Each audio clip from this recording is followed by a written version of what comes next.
Sophie, great to talk to you today. So you are definitely an inspiration to me since I've met you, and I'm sure you are a huge inspiration to others. So tell us a bit about your story. How did you get to where you are today? So thank you. That was a pleasure to be talking to you today. So I now play wheelchair basketball for Great Britain. That is my full-time job. So I'm very lucky to get to do that. And I guess it's probably been nearly an 11-year story, I suppose, to get to that point. But growing up, I was an able-bodied child, grew up with just like mad dreams of what I wanted from the world, I think, and sport played a massive part in that. I loved watching sport, I loved taking part. I was that annoying kid, I think, that for my parents anyway, did everything and drove them mad. Because I would always forget my kit as well. I don't know how that happened because I loved sport so much, but I forgot my kit. So mum would bring me to school, but then have to bring my kit back as well for me. So, but I guess the main part of my journey, I suppose, into obviously wheelchair basketball was about 10 and a half years ago now. When I was 16, I was involved in a car accident, which obviously is why I'm now a full-time wheelchair user. And I'm just very lucky to be alive, actually, which is quite a nice thing to be able to say, that I am alive, my life was saved. But I do live with the permanent disability of I'm paralysed from the waist down, so I can't walk, and I'm a full-time wheelchair user. But ultimately that changed my path massively, put me on this, I didn't even really know anybody with a disability, never mind, considered that would happen to me. Which really is, it can happen to anybody. That's the crux of it really, is that it literally happened in a split second to me, and that can be the case for anybody. So being a bit more aware of disability is something that I think everybody should take upon themselves, because it was a real shock to me, shock to my system. I was, part of this new community that I had no idea and I didn't want to be a part of. That's looking back, I'm a bit ashamed of that really, because early on I struggled really with accepting what had happened, and not what had happened, but just that I wanted to just go back to what I thought was normal as much as possible. Go back to school, do things that my friends were doing, and not really celebrate this difference that I had. And I think as I've recovered and as I've obviously found sport, I started playing for my local team, and I was terrible to begin with, like really, really bad. But as I developed and got better, I embraced this difference and embraced my new life, because it's completely changed.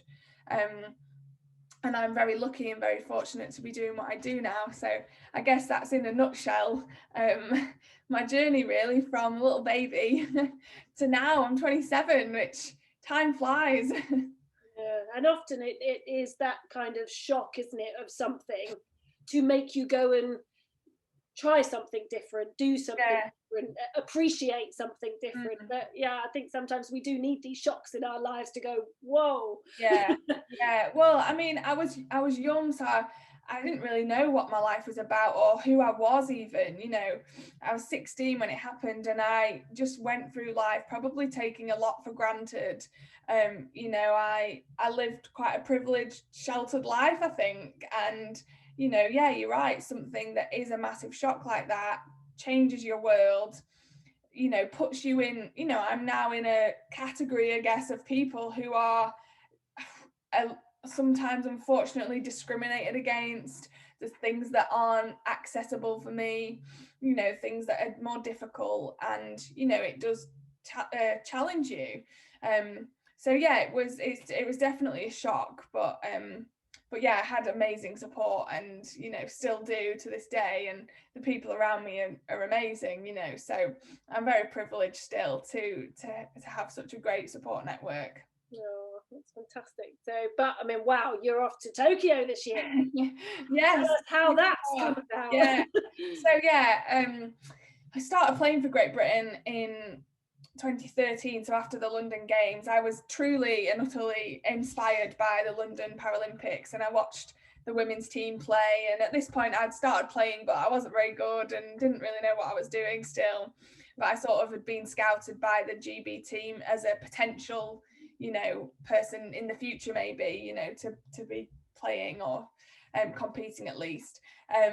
So yeah, after the London Games, the team sort of had a bit of a reshake, I think, you know, new players coming in, and I got asked to go to the camps and things. So we're starting to get a feel for the game a bit more and understand things a bit more at that elite level as well.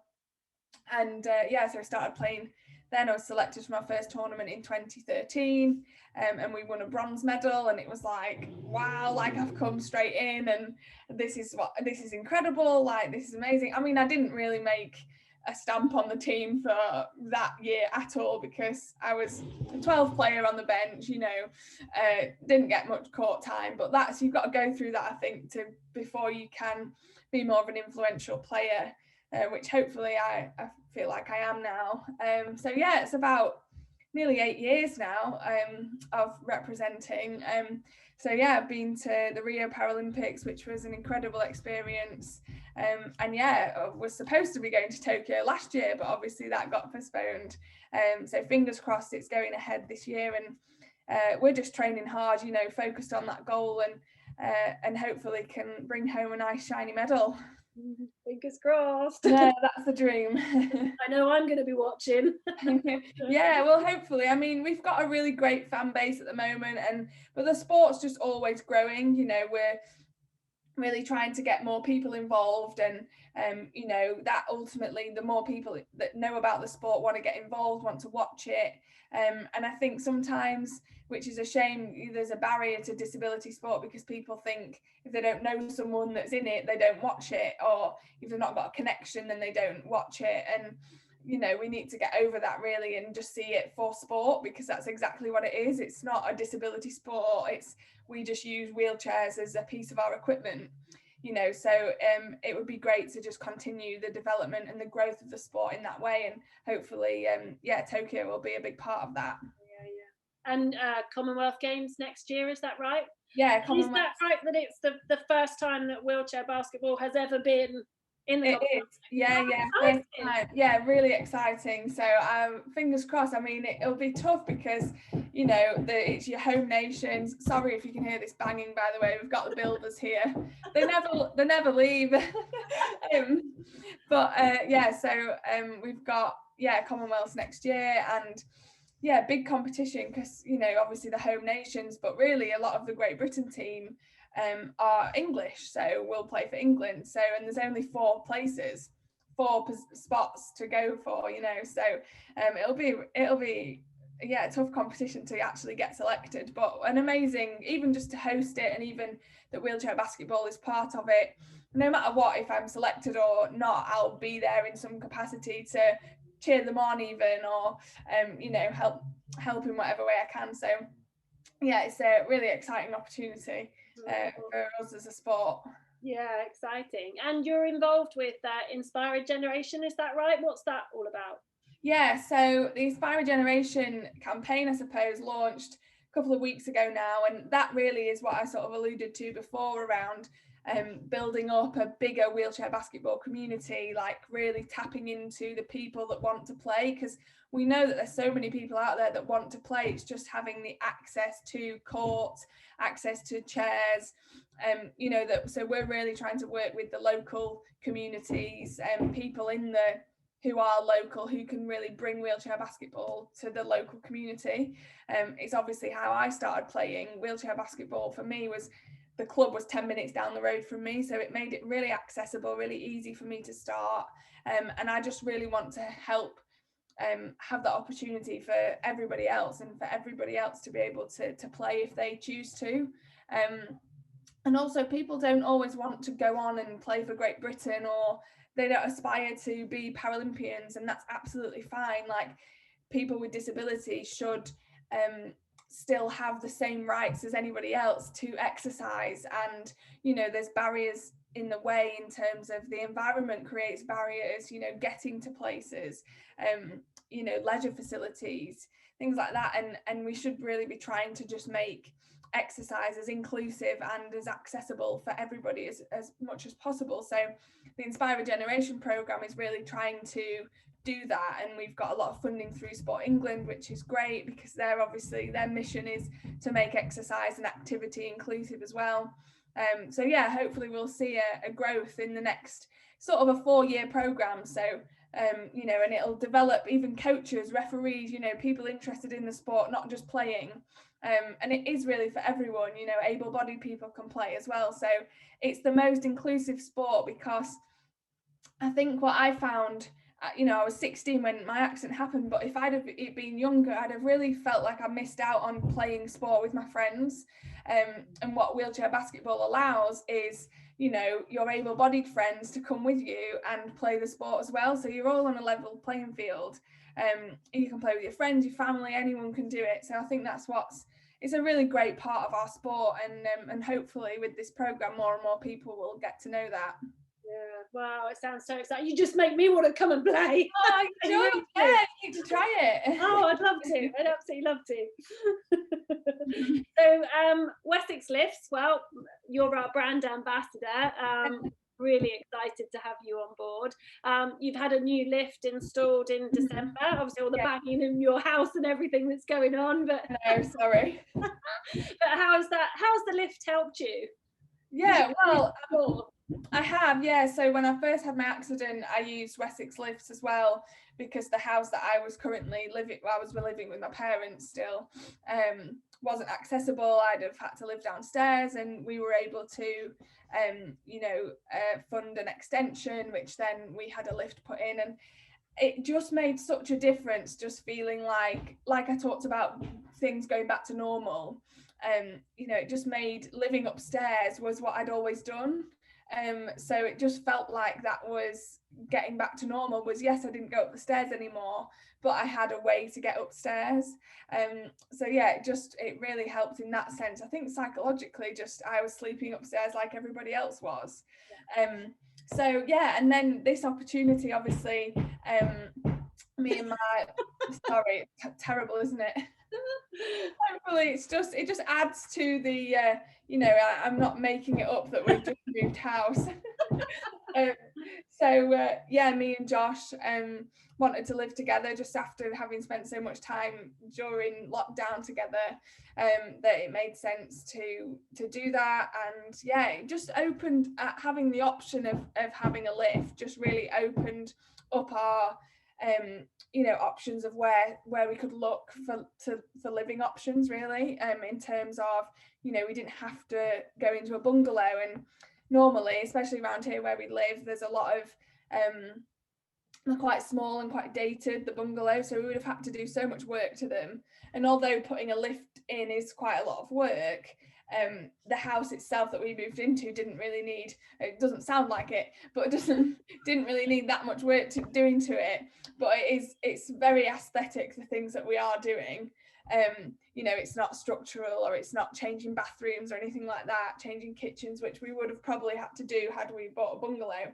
So yeah, it really allowed us to be able to do that, and I think then it prolongs the time that we'll be able to be here too, because, you know, we'll grow into this house and you know, be able to live here a lot longer. So it just gives you the freedom as well of, you know, moving around your home without any restrictions, which before it was in and we were here and I was having to go up and down on my bum, you know, on the up and down the stairs, and as you know, that's absolutely fine. But you know, I'm very fortunate that we've obviously created a really great relationship, and they're supporting us to have had this done. So so yeah, it's been amazing, and it looks fab as well. It's, you know, in the 8-9 years since the other lift was put in at my old house, they've just come on so much, and they look, I would say, more modern, and you can't even hear it. Like, it's real. I don't even know, like, if Josh ever uses it, like comes downstairs, I don't know that he's come down, and I'm like, where have you come from? You know. So yeah, they're really quiet, and yeah, it's been great. We love it. Oh, fantastic, brilliant. So you're a huge inspiration to people. Who inspires you? Oh, that is a tough question, because a lot of people, like my teammates, inspire me all the time. You know, they're always getting better, they're challenging themselves. So I'm always, you know, inspired by them and everything that they can do. They push me to be a better person and a better athlete as well. But I think if I think back to when I was younger and growing up, my dad was a professional golfer when I was growing up. Or, well, he wasn't actually competing when I was alive, but you know, he told me all the stories about him playing and had all the kit, and you know, would take me off into the loft and we'd like look at all his old, like even cricket kit that he played in, and that was just a massive inspiration for me. I think it was never like, sport was never forced on me or anything, but just like the experiences that my dad had were just like amazing, and I thought were incredible, and I think probably led me to a life, you know, involved in sport in some way. So he obviously is a big inspiration, and but then so's my mum, and you know, as it's International Women's Day, you know, we celebrating women always, and she's my absolute rock and is a hero, because bless her, through this pandemic she's been hit so hard and has just fought like a trooper. She works at B&Q now, and she doesn't do anything like that normally. She's a skin specialist, so it just has not been able to work, so has gone into something else, and will happily do 10-hour shifts and just does the extra graft because that's just what she's like, and she's a proper hard worker, and I think I definitely get that sort of I guess determination to just always better yourself and always be doing something from her. So yeah, I mean, saying your parents is your inspiration, probably a bit cliche, but it's true for me. So yeah, I'm always trying to make them proud. Oh, that's so lovely. Well, thank you so much for talking to us today. Pleasure. It's been lovely to chat. Brilliant.